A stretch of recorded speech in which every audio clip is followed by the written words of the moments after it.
உண்மை எப்படி பயத்தை கிளப்பி விடும்னா அழகாக பார்த்துட்ருக்கேன். திராவிட முன்னேற்ற கழகத்திலேருந்து நான் அத்தனை பேர், மந்திரியிலேருந்து மினிஸ்டர்ஸ்லேருந்து பேச்சாளர்கள்லேருந்து கடைசி இருக்கிற தொண்டர்கள் வரைக்கும் எல்லோரும் இன்னைக்கு என்னை பற்றி பேசிகிட்டு இருக்காங்க, வீடியோ வெளியிட்டிருக்காங்க. பழைய ட்வீட் ஏதோ பேசினது, ஏதோ ஒன்று சொன்னது, அதையெல்லாம் எடுத்து போட்டுட்ருக்காங்க. நான் எதுவுமே டிலீட் பண்ணாமல் இருக்கேன். எல்லாமே என்னுடைய சோஷியல் பிளாட்ஃபார்மில் இருக்கேன். நான் பேசும்போது ஒரு ஐடி விங்கோ இல்லை ஒரு வார் ரூம் வச்சுட்டு நான் பேசுகிறதில்ல. நேருக்கு நேர் பேசக்கூடிய தைரியம் எனக்கு இருக்குது. அதுதான் இப்போ பண்ணுறேன். எத்தனை பேர் எனக்கு எதிராக, எனக்கு எச்சரிக்கையாக ஒரு சில விஷயங்கள் சொல்லியிருக்கிறாங்க. இன்க்ளூடிங் திராவிட முன்னேற்ற கழகத்தில் நான் ரொம்ப மரியாதை வச்சிருக்கிற ஒரு மினிஸ்டர் மேற்கொண்டு நான் ஒரே விஷயம் சொல்ல விரும்புகிறேன். ஏன் அவ்வளோ பயந்து உட்காந்துட்ருக்கீங்க? குஷ்பு பேசினா அவ்வளோ பயமா? ஏன்னா குஷ்பு உண்மை பேசுவா, தைரியமாக பேசுவா. நான் பேசினதுக்கு தவறாக அர்த்தம் எடுத்துக்கிட்டு அது மட்டும் மக்கள் மத்தியில் போடுறதுக்கும், நீங்கள் ஒரு திசை திருப்பறதுக்கான ஒரு வேலை செய்கிறதுக்கும் குஷ்பு இங்கே உட்காரல. அது உங்களுடைய வேலை.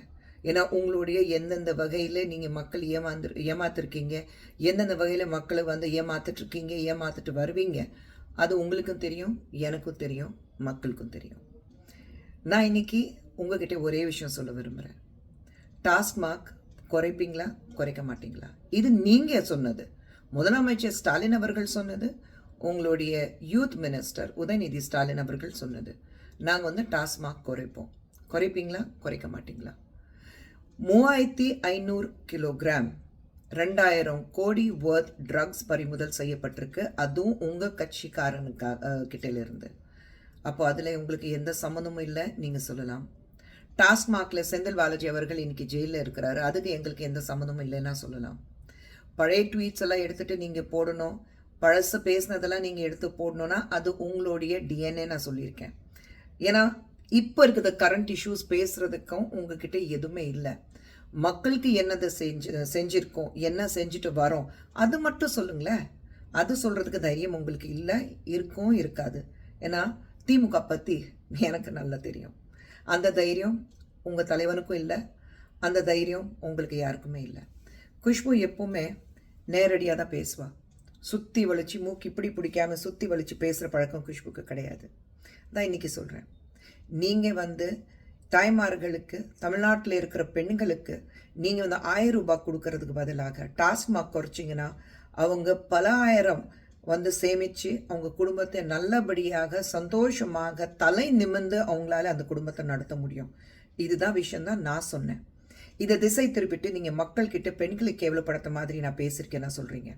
பெண்களை கேவலப்படுத்துறது, பெண்களை அவதூறமாக பேசுறது, பெண்களை பற்றி தப்பான ஒரு விஷயத்தை பரவுறது, இது திமுகவுடைய டிஎன்ஏ, குஷ்புடைய டிஎன்ஏ கிடையாது.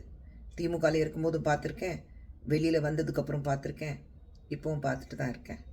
ஸோ எனக்கு இந்த பூச்சாண்டி வேலையெல்லாம் குஷ்புக்கு காட்டாதீங்க. நான் தவறு பண்ணால் சின்ன குழந்தை இருந்தாலும் கீழே விழுந்து மன்னிப்பு கேட்பேன். நான் தவிர நான் பயந்துட்டு ஓடிட மாட்டேன். அண்ட் மறுபடியும் சொல்கிறேன், அரசியல் நாகரிகம், மேடை நாகரிகம், தைரியமாக பேசக்கூடிய விஷயங்கள் முன்னு வச்சு தைரியமாக பேசணும். இது எல்லாமே எனக்கு சொல்லி கொடுத்தது என்னுடைய ஆசான் டாக்டர் கலைஞர். அது நீங்கள் எல்லாரும் மறந்துட்டீங்க. ஆனால் நான் மறக்கலை, மறக்கவும் மாட்டேன். அப்போ ஒருவேளை நான் தப்பாக பேசியிருக்கேன் அப்படி நீங்கள் நினச்சிங்கன்னா அது என்னை சுற்றி காட்டாதீங்க. எங்கே சுற்றி காட்டணும் அதை நீங்கள் நினச்சி பாருங்கள். ஆனால் சொல்லி கொடுத்த விஷயங்கள் என்றைக்குமே நான் மறக்க மாட்டேன். என்னுடைய மாதா பிதா குரு தெய்வம் நான் சொல்லுவோம். என்னோட குரு எனக்கு என்ன சொல்லி கொடுத்துருக்காரோ அதை என்றைக்குமே நான் மறக்க மாட்டேன். அவர் அவமானப்படுத்த மாதிரி, அவர் கேவலப்படுத்துகிற மாதிரி என்றைக்கும் பேசியிருக்கவும் மாட்டேன். அது எனக்கு தெரியாது. ஆனால் உங்களுடைய புது தலைவனுக்கு கீழே நீங்கள் எல்லோரும் இப்படி பேசணும் வேறு கட்டாயம் இருக்குது, அதுவும் எனக்கு புரியுது. ஸோ உங்கள் மேலே எனக்கு கோபம் கிடையாது, ஆனால் பரிதாபமாக இருக்குது. ஏன்னா இப்போ இருக்கிற காலகட்டத்தில் எல்லாருக்கும் ஆமாம் சொல்லிட்டு போகக்கூடிய ஒரு விஷயம் இருக்குது பாருங்கள். நீங்கள் இவ்வளோ வேலை செய்கிறதுக்கு பதிலாக ஒரே விஷயம், நாங்கள் இவ்வளோ நல்லது பண்ணியிருக்கோம், ஆமாம் சென்ட்ரல் கவர்மெண்ட்லேருந்து இவ்வளோ பணம் வந்தது, அது வச்சுட்டு நாங்கள் இவ்வளோ நல்ல விஷயங்கள் பண்ணியிருக்கோம், பிரதமர் மோடி அவர்கள் இவ்வளோ விஷயங்கள் எங்களுக்கு பண்ணி கொடுத்துருக்கிறாரு, அதனால தான் அந்த நல்ல திட்டங்கள் மக்களுக்கு சேர்த்துருக்கோம், மக்கள்கிட்ட கொண்டு போயிருக்கோம், அதை சொல்லுங்கள். ஆனால் அதை சொல்ல மாட்டீங்க. ஏன்னா அதை சொல்கிறதுக்கு, உண்மை பேசுகிறதுக்கு தைரியம் வேணும். தைரியம் பொறுத்த வரைக்கும் அது உங்களுடைய லிஸ்ட்டில் இல்லை. திராவிட முன்னேற்ற கழகமும் தைரியமும். ஆமாம், கல் தூக்கி வீசுவீங்க, புடவை பிடிச்சி இழுப்பீங்க, பெண்களை வந்து கேவலமாக பேசுவீங்க, அவங்கள வந்து கீழ்த்தனமாக நடந்துக்குவீங்க, அது எல்லாமே பண்ணுவீங்க.